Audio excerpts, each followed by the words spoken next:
The scandalous publication of allegedly US intelligence secret documents on the web is widely spoken about both within the Allied circles and the Kremlin. The latter tried to present the leak as a victory for Russian spies.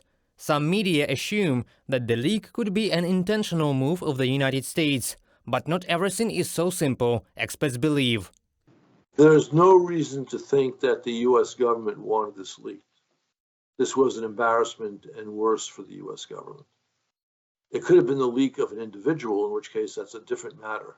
Ugly, but a different matter.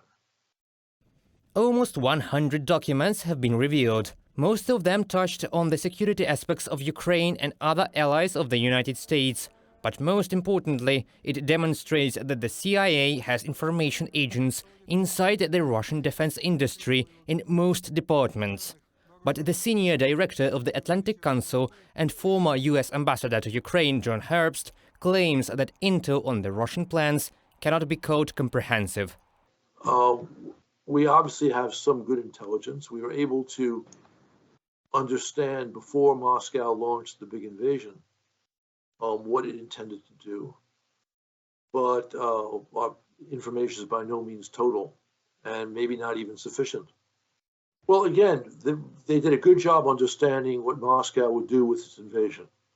Again, that doesn't mean they always get things right. Their assessment of Ukraine's ability to defend itself was dreadful.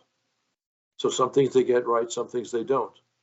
The US Department of State spokesperson, John Kirby, has already spoken on the issue officially. Some of the documents are obviously fake, according to his words.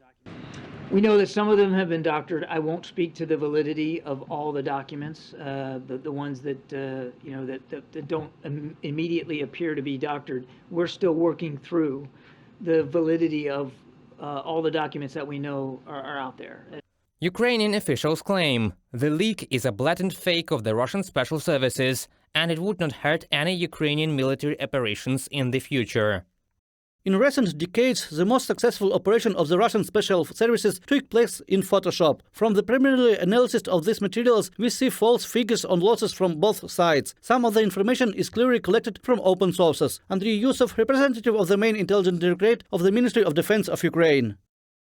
The consequences of this major intelligence leak will drag on for a long time, including deep analysis of the authenticity of the papers and the search for people responsible for this information outflow. Reported by Pavel Stelmach, UATV English.